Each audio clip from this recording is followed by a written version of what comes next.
เฮ้ย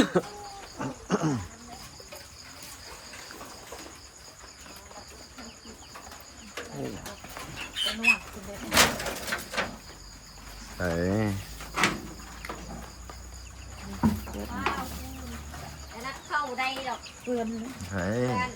พูด หืม ว้าว่า โอ้โหเอามือจับเลยว่ะเอ้ามันบกัดมือว่ะ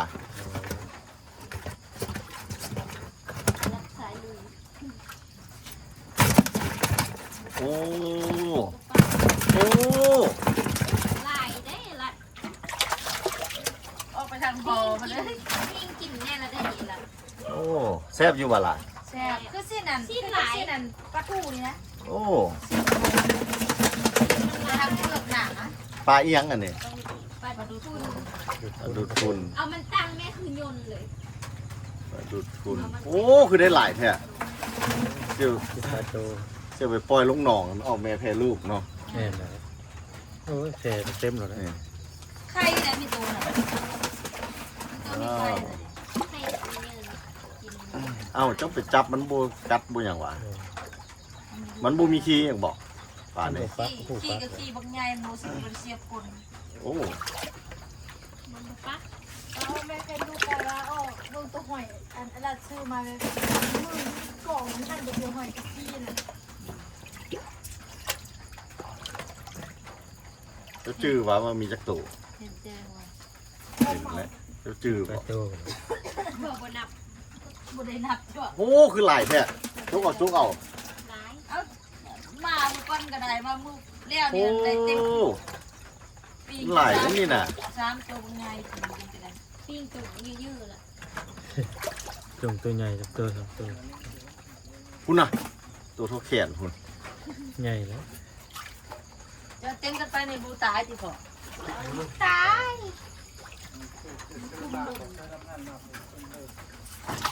พอใส่ถุงมานี่เนาะเป็นไร เต็มก็จะมีเงินมันก็ ย่ามัน จงสอง ย่ามัน ตัว ตายบ่เอาใส่น้ำมันโอ้มันขู่มันโอ้กระไร อู้กระปูกล้ามโยดแท้ จะบ่มีขู่อีกวะ เอาให้เย็น มีขู่อีกบ่ ปุอันแรก มันจะมันยันเราแออัดโพดนี่ เอาคือเห็นแต่ แออัดโพด คนนิสัย ยืมคู่ก่อนเรามาส่งเดี๋ยวมัน ใจ แอ กับ อัด มือพอนะ เออมา เอาใส่ปูใหญ่อันเดียวเลยแล้วก็แล้ว ลองเบิ่งเอาน้ำใส่แน่ ปูบอกง่ายๆเอามาสิเอาใส่ปูใหญ่อันเดียวแล้วโยนไปข้างหลังหนังเอาลงไปแบบพอใช่ว่ามันจะนอนลงดิน ใส่น้ำบ่ เด็ดเตาเนาะ นั่นแหละ 5ตัวตัวละ เด็ด ตัวนี้แม่น อ๋อมีหลายเว้ยฝาดูดฝุ่น ออกไปว่าละเมื่อไง ไอ้ ออกก่อน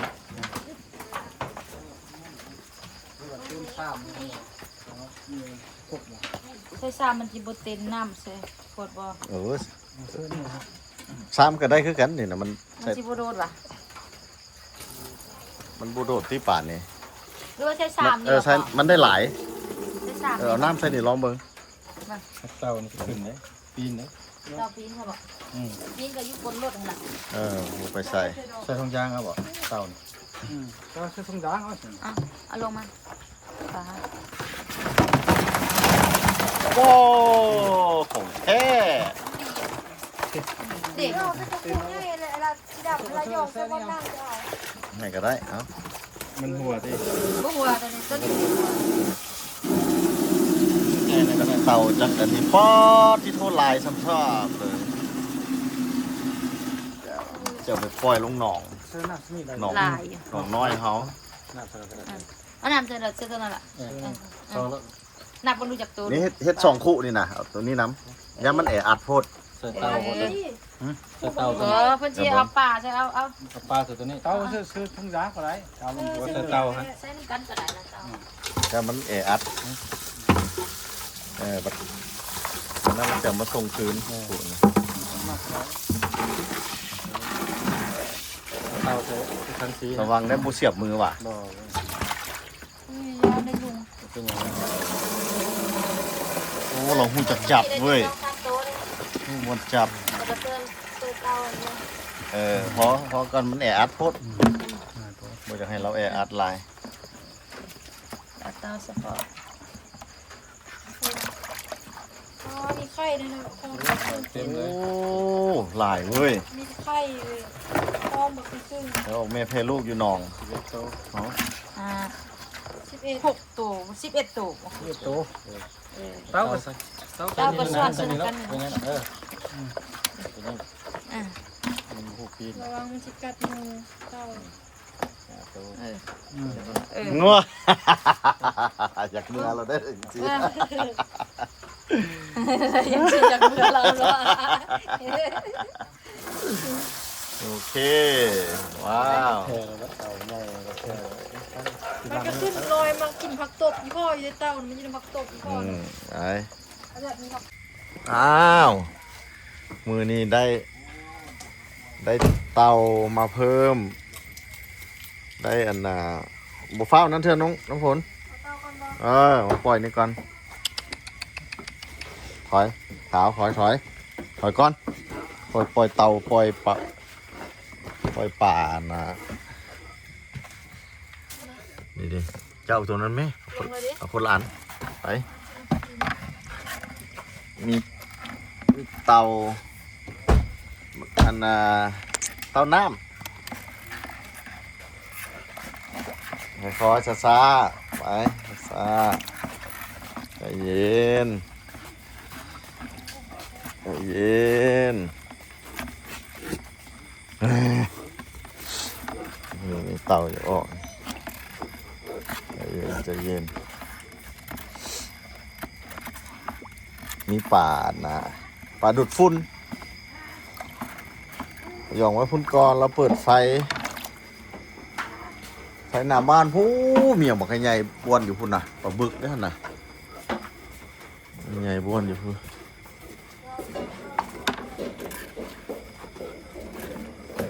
คอยอยู่ในพอตกขัวเอามาหย่องไว้นี่ก่อนขอเบิ้งหน้าเบิ้งตาก่อน นี่เราเอาหัวออกมาบักกะลายบู๊หัวใหญ่แท้ ปล่อยไหมวางไหมเบิ้งก่อน โอ้ย แล้วบัดนั้น เสียบทอง เอ้า เรา ห่วย เราบดเราได้นี่ เดี๋ยวระวังเราเสียบ เราบ่ได้น้ำนะนะเมียง อ๋อ กัน บ่แมนปีกเรา ปีกเราเองแบบว่า ครับโอเคเบิ่งก่อนเขาเบิ่งวิวเขาก่อนแม่เมื่อคืนเด้อนี่นะนี่น้ำขึ้นหลายช่วงนี้นี่ดิน้ำขึ้นหลายขี้จอกก็กำลังเบ่งบานผักตอกผักตบแบบคือธรรมชาติเลยนะนี่ไม้แบบนี้เขาสิแล้วเขาสินับเบิ่งว่ามีจักตู่น้องทุกคน ก็หัวจะบ่มี เบื้องนี้นี่ยังบริเฮ็ดเถื่อเปิดไฟก่อนนี่เบื้องนี้เขายังบริเฮ็ดเถื่อหมาเขี่ยขี้ทรายขึ้นมาโอ้เขาคิดว่าสิปล่อยลงนี้มือนี้เบิ่งลาดเราก่อนลาดเราโอ้หอยบักละลายพ่อแม่พี่น้อง นี่ได้หอยนะนี่เห็นมอเขาทิ่มหมักต้องนี่หมักต้องนี่มีประโยชน์ได้กินป้าที่ทั่วหอยบักใหญ่นี่เด้น้องน้ำฝน ใหญ่เรามีแต่ตัวใหญ่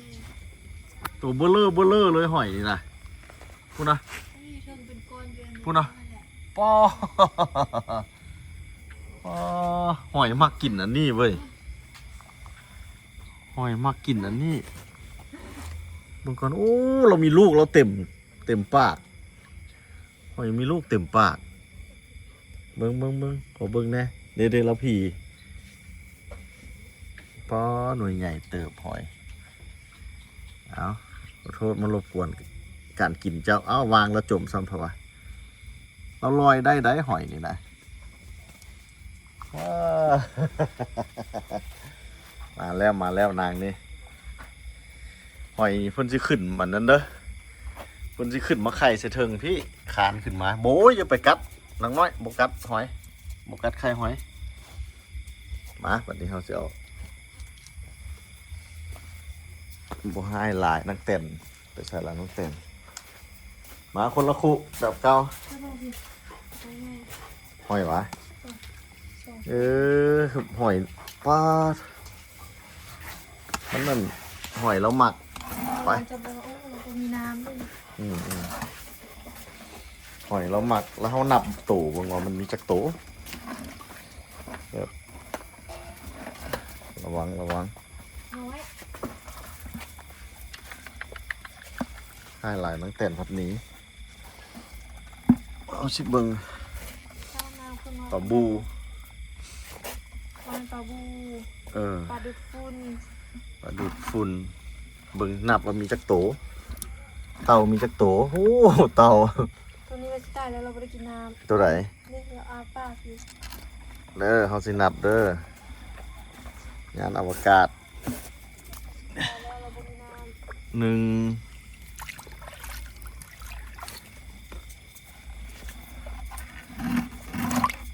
โอ้บได้ตายง่ายได้พึ่งอยู่ยานอวกาศเราไม่ได้กินน้ำแต่น้สองมินหยังสองแล้วพึ่งมากำงามพุ่นนะสามไปดีเด้อออกแม่แพ้ลูกโอ้ตัวนี้จะไข่นะสามละตัวนี้ไข่เนาะท้องบักใหญ่เลยตัวนี้ป๊อดติโทไข่แล้วเนี่ยสามแล้วมันเนาะสี่ว้าวใส่ห้าโอ้งามเนาะเราพึ่งมาพุ่นบินได้เด้อบินได้ห้าโอเคที่การเตาทับปล่อยทีหลังจักตัวละห้าแล้วโอ้ตัวบักใหญ่ตัวเบลเลอร์แล้วหก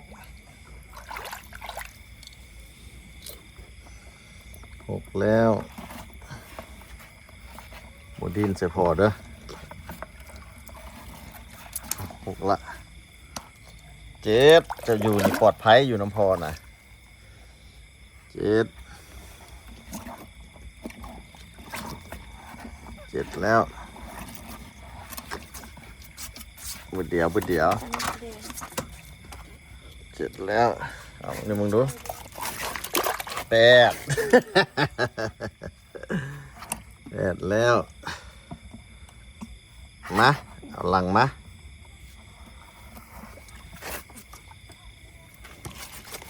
แปดละเก้า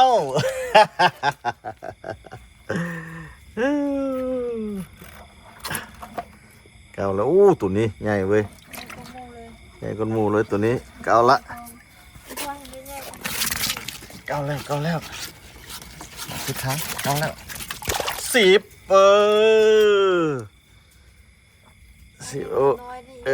มี11ตัว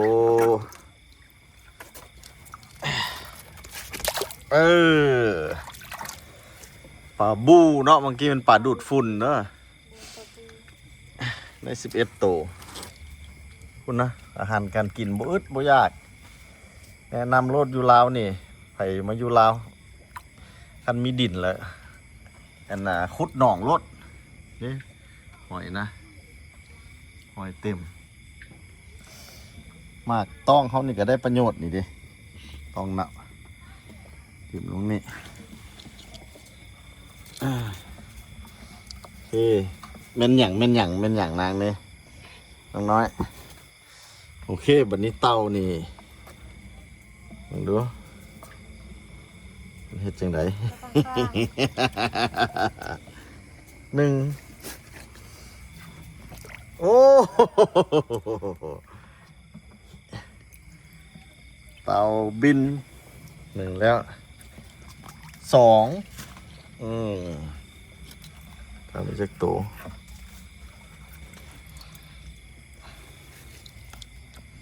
ป องละ3ตัวนี้ แล้วปลาผักตบที่เลือกใจเรา บุดไป ปลาผักตบ 3ละชักตัวละ 3แล้ว 3ละ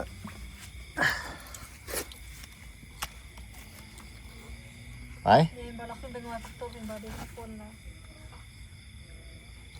3ละกินหอยพร้อมแล้วเนาะหอยเฮาหลายเนาะ4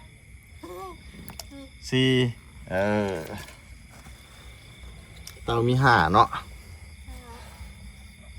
ตัวนี้อยากใหญ่แน่งามนะเนี่ย ขึ้นมาสู้ก็ได้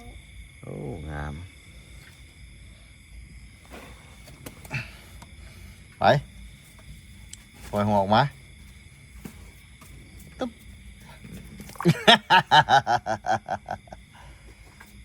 หอยบักหลายๆเลยโอเคไปเทอันนี้ทิมล้างอันนี้มันน่าไปส่งเพิ่นล้างอันนี้โอเคโอ้หอยพุ่นนะบักหลายๆเลย มันจะมาอีกกี่วัน ใส่คนยังบ่เคยเห็นอีปีกเพื่อเป็นสิบเอ็ดแมนเอาไปส่งเพิ่นบัดนี้โอเคเอาปล่อยเรียบร้อยละถือว่าเต่านี่ปล่อยจักตัวเมื่อกี้5เนาะแล้วทิศก้อนนี่เขาปล่อยหัน6เป็น11ตัวแล้วเต่าอยู่ในนี่คักสลายมีแต่ตัวน้อยหั่นแหละ11แล้วปลาดูดฝุ่นเด้ คือคุณ11ตัว ดูดฝุ่น11ตัวเนาะให้เขาเจ้ามาออกแม่แพรลูกอยู่นี่แม่แพรลูกปลอดภัยนี่ปักตบกับบักลายไปขึ้นไปนางโอเคไปจบวิดีโอการปล่อยสัตว์ของเขาเจอกันใหม่วิดีโอหน้าคันผู้ใดยังบ่ทันได้กดติดตามไอ้รับใจดีกดติดตามซอยเราเนี่ยเด้อถ้าเบิ่งวิดีโอต่อไปว่าสิเป็นจังไดโอเค โอเคบาย